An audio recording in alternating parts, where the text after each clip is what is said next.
Well, thank you very much. It's an honor to have you at Mar-a-Lago, my $18 million house on the ocean and the bay.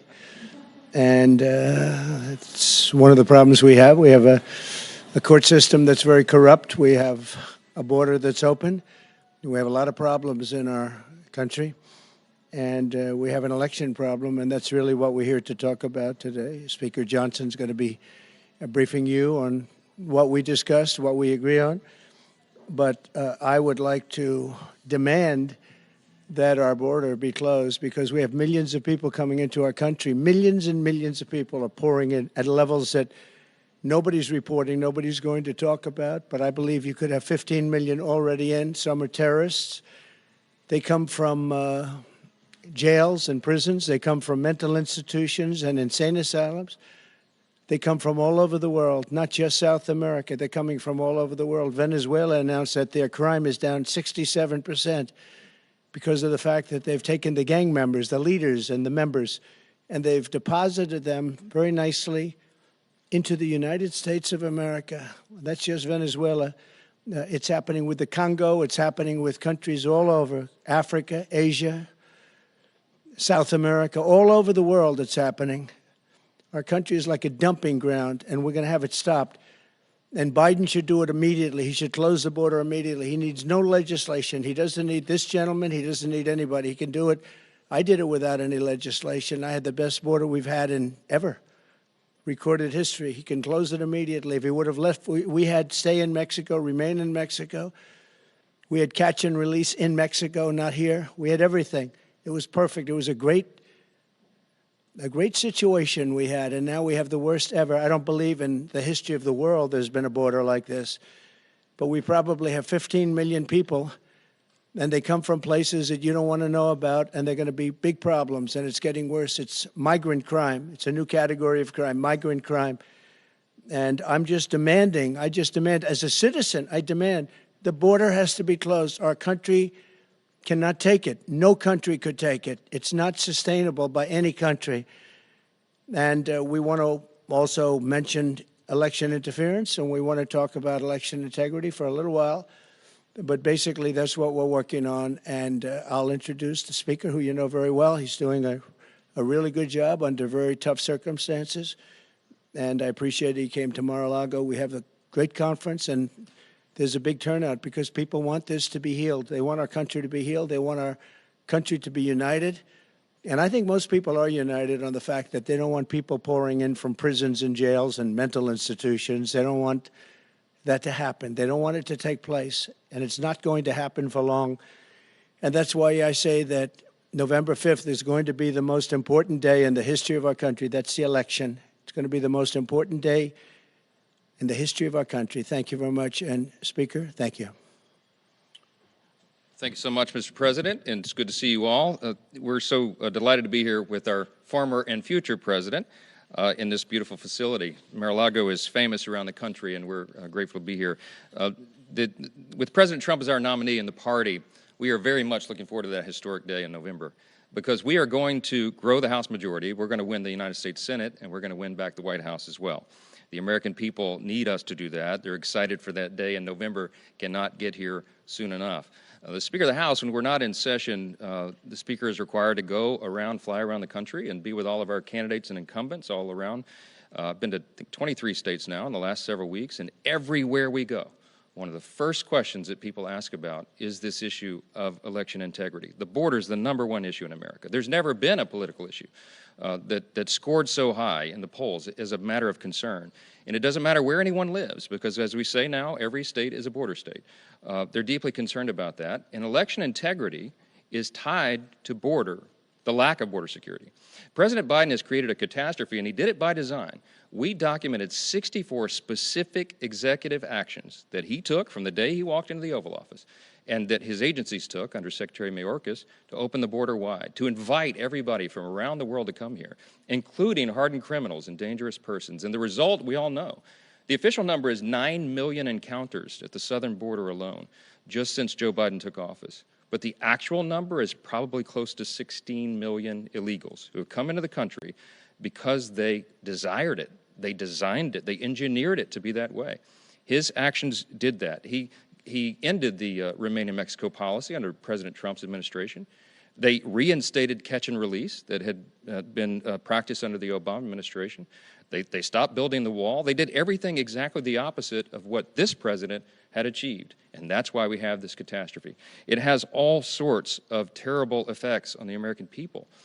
We know that fentanyl is the leading cause of death for Americans age 18 to 49. We know that violent crimes are being committed on innocent Americans now. Lake and Riley and many others who are now losing their lives because these dangerous people are in our country, and it must stop. And the American people are demanding that it does. And it doesn't matter which political party that any American is in, they have the same desire. They want safety and security, and we can supply that. But among the problems that flows from this open border catastrophe is directly related to this threat to our election integrity. Why is that? You need to understand something really important about federal law. Since 1993, the National Voter Registration Act, we call it the Motor Voter Law, allows people to sign up to vote when they get a driver's license. If an individual only asserts or simply states that they are a citizen, they don't have to prove it. They can register that person to vote in a federal election. And you see, states are currently prohibited. Believe it or not, the states are prohibited from asking someone to prove that they're a citizen. The federal voter registration form just has a check-a-box, and if you do that, you're good. The states can't allow it. Well, we think that's a serious problem. And so what we're going to do is the House Republicans are introducing a bill that will require proof of citizenship to vote. It seems like common sense. I'm sure all of us would agree. We only want U.S. citizens to vote in U.S. elections. But there are some Democrats who don't want to do that. We believe that one of their designs, one of the reasons for this open border, which everybody asks all around the country, why would they do this? Why would they allow all this chaos? Why the violence? Because they want to turn these people into voters. Right now, the administration is encouraging illegals to go to their local welfare office to sign up for benefits. Well, guess what? When you go to a welfare office, they also ask you if you would like to register to vote. And so many people, we think, are going to do that. And you know what? The numbers are so high, there's so many millions of illegals in the country, that if only 1 out of 100 voted, they would cast potentially hundreds of thousands of votes in the election. That could turn an election. This could be a tight election in our congressional races around the country. It could, if there are enough votes, affect the presidential election. And so that's why House Republicans are going to act. I'm going to announce to you today, here standing alongside President Trump, that we will do everything within our power to ensure that we do have free and fair elections in this country. If we don't have that in a constitutional republic, we have nothing. It's the basis of who we are as a nation, and we owe that to the American people. And so what we're going to do is introduce legislation to require that every single person who registers to vote in a federal election must prove that they're an American citizen first. They have to prove it. That will be a new part of the federal law and a very important one. Our bill will establish new safeguards. It'll put us on par, by the way, with virtually every other democracy around the world that also prohibits non-citizen voting. And this is a critical thing for us to do at a very critical time. Our bill also will require states to remove non-citizens from their existing voter rolls. That's a big problem, too. And it will provide access to databases from the Department of Homeland Security and the Social Security Administration to help the states administer this. As the entity that is responsible for regulating federal elections, Congress has this responsibility. We cannot wait for widespread fraud to occur, especially when the threat of fraud is growing with every single illegal immigrant that crosses that border. This is something most Americans are deeply concerned about. The latest poll says 78% of the Americans who are polled say that preventing illegal immigrants from voting in our elections is a top priority. In every place I've gone around the country, whether it's out west, Midwest, Long Island, Deep South, it doesn't matter. Everybody is concerned about this. We have a job to do. Here's what you need to look for, and I'll turn it back to the President. When we put this bill on the floor, you're going to see a record vote by Republicans and Democrats. You'll see that the Republicans stand for election integrity. And then we'll be able to ask this very important question of the Democrats. They're going to have to go on record. Do you believe that Americans and Americans alone should be the ones who vote in American elections? We're about to find out their answer. And I think that will be a very interesting one for everybody to see. Mr. President, thank you again for hosting us today. I'll turn it back to you. Thank you very much. Yes, sir.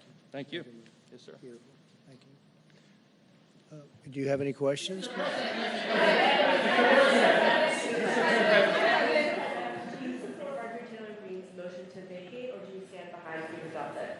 We're getting along very well with the Speaker, and I get along very well with Marjorie.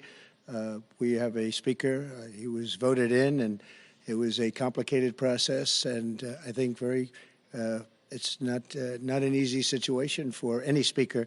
I think he's doing a very good job. He's doing about as good as you're going to do, and I'm sure that Marjorie understands that. She's a very good friend of mine, and I know she has a lot of respect for the Speaker. Would you support a Ukrainian aid bill if the Speaker was to move forward with it? We're looking at it right now, and they're talking about it, and we're thinking about making it in the form of a loan instead of just a gift. We keep handing out gifts of billions and billions of dollars, and we'll take a look at it. But much more importantly to me is the fact that Europe has to step up and they have to give money. They have to equalize. If they don't equalize, I'm very upset about it because they're affected much more than we are. The Ukraine situation would have never happened if I was president. Would have never, ever happened. And everybody says that, including Democrats, that it happened is such an outrage. Millions of people are dead right now, both sides. Millions of people are dead. Cities are blown to ashes. You'll never rebuild those cities. That's certainly not like they were, so beautiful. And this is something should have never happened. October 7th should have never happened in Israel. Should have never happened. What happened there was outrageous. Iran was broke when I was president. People weren't buying oil from Iran. They weren't allowed to. If they were going to buy oil from Iran, then they weren't going to do any business in the U.S. And I said it to China. I said it to everybody. They weren't doing business. They were broke. They didn't have money for Hamas. They didn't have money for Hezbollah. It would have never happened. October 7th would have never happened. It did happen, and now it's a disaster, and it's only getting worse. So it's very sad. No, I stand with the Speaker. We've had a very good relationship. Mr. President, while you were in office, you said that you would sign a federal abortion ban if Congress sent it to your desk. Why should Americans trust your word that you would not do it now if you were reelected? Because we don't need it any longer, because we broke Roe v. Wade, and we did something that nobody thought was possible. We gave it back to the states, and the states are working very brilliantly, in some cases conservative, in some cases not conservative, but they're working, and it's working the way it's supposed to. Every legal scholar, real legal scholar, wanted to have it go back to the states, Democrat, Republican, liberal, conservative, and we're able to do that. You know, what we did was give it back to the states, and now the states are working their way through it, and you're having some very, very beautiful harmony, to be honest with you. You have some cases like Arizona that went back to like 1864 or something like that, and a judge made a ruling, but that's going to be changed by government. They're going to be changing that. I disagree with that.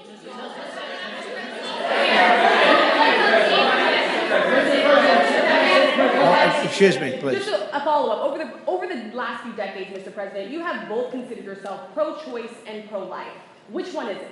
Well, you know exactly which one it is. And when I was in New York and when I was a Democrat also, just like Ronald Reagan, you know, Ronald Reagan was a Democrat. We sort of followed a very similar path. But if you look at what we've done with Roe v. Wade, we did something that everyone said couldn't be done, and we got it done. And I give great credit to the Supreme Court and the justices for having the courage to do it.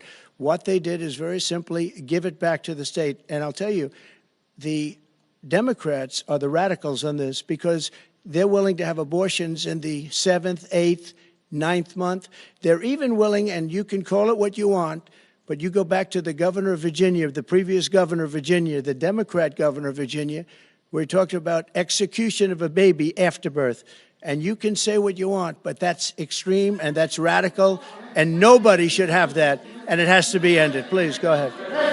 Go ahead, please. Thank you, sir. Mr. President, do you think the motion to vacate rules should be finally changed, or do you think that it's just creating chaos right now? Well, it's unfortunate that people bring it up because right now we have much bigger problems. The country is we're a nation in decline. We're a declining nation. We have tremendous inflation. The inflation's coming back at levels that nobody thought they really would have. If you look at the categories of inflation, they have the worst categories. Many categories are not included. And if you included that, your inflation number would be substantially higher than it is now, and it's already at records. So inflation is back. And a lot of bad things are happening in our country, but that's the least of it. You've got Russia you could end up in a world war between Russia, Ukraine, and all of the chaos, and that's something should have never happened. It would have never happened. What's going on with Israel, October 7th, and what's going on with Israel could end up in a world war. We have a president that can't put two sentences together. We have a president that can't find the stairs off a stage. We have a president that doesn't know what the hell he's doing. And we could end up in a world war. You know, we have just a little bit less than 7 months before November 5th. But that's an eternity when people are incompetent. Go ahead, please. Do you support the House's FISA bill that was passed this morning? Which one? FISA bill, and did you talk to any? Well, I'm not a big fan of FISA. I looked at it and I studied it, and I know it probably better than anybody. You know, they spied on my campaign. You do know that, right? And they did lots of other bad things. I'm not a big fan of FISA, but I told everybody, I said, do what you want. They put a lot of checks and balances on, and I guess it's down to 2 years now, so that it would come due in the early part of my administration on the basis that we live up to the polls, because all the polls, we just had another one come out, we're leading by a lot, but it comes out quickly. I said, you do what you want, but I'm not a big fan of FISA. I think it's terrible. Yeah, Bob? You plan to testify in your trial in New York? Yeah, I would testify, absolutely. It's a scam. It's a scam. That's not a trial. That's not a trial. That's a scam. If you read Jonathan Turley, if you read Andy McCarthy, if you read the legal, they said there's not even a case there. That's election interference by the Biden administration. They actually took their top guy, one of their top guys, put him into the DA's office to run it, and it's a shame. What they have done is incredible. It's election interference, and it's got to stop. It's a third world country. This country's never done it. But you read Jonathan Turley, you read Andrew McCarthy, you read the legal scholars, every single one of them said that whole thing is a scam. It's not even a crime. And what they're doing is a crime. They are criminals. All right, Bob? Can I just follow up on that? Why do you believe it is important for you to testify, take the stand in this upcoming trial? And what are you watching as jury selection begins in New York? Well, you know, jury selection is largely luck. It depends who you get. It's very unfair that I'm having a trial there. It's very unfair that we have this judge who hates Trump and has tremendous conflict, as you know, tremendous conflict. Nobody can believe that this judge isn't recusing himself. The conflict is at a level that nobody's ever seen before. So I have that, and I have venue. We have all these things that we've asked for. They don't give us anything. It's a witch hunt that takes place in New York, and that is taking place, and it's very bad for New York, and it's very bad for the judicial system in New York. No, I'm testifying. I tell the truth. I mean, all I can do is tell the truth. And the truth is that there's no case. They have no case. And again, you have to read the scholars, read all of the legal scholars. I haven't seen one legal scholar that said this is a case. And in fact, even you people said, oh, gee, that's too bad. This is the first one. All of them are scams. They're all about election interference. We have a president that doesn't know where he is. He can't speak. The whole world is collapsing. The world is on fire. They have no respect for our country anymore. And the only way he thinks he can win is by doing this, trials of Trump. We have Fawny in Atlanta, who's been so discredited now. That was a setup with her boyfriend so they could take trips and take a lot of money out. And that's something that should be dismissed. Not just the prosecutor dismissed, the case should be dismissed. Every single one of them said, look at what happened with Biden. He gets off scot-free. With 50 years of documents and classified information, he gets off scot-free. And I'm still fighting that trial. The whole thing is a disgrace, and it's a disgrace to our nation. According to both U.S. and Israeli intelligence reports. Have you spoken with Israeli Prime Minister Benjamin Netanyahu? How should the United States respond? And the same question for you, Mr. Speaker. I don't want to say who I spoke to, but for the president of our country to actually put out a warning that he thinks that we're going to be attacked or they're going to be attacked, that's pretty pathetic. They wouldn't be attacking Israel if I were president, that I can tell you, and they never did. They wouldn't be attacking. Iran was in no position to attack. They had no money. They were broke.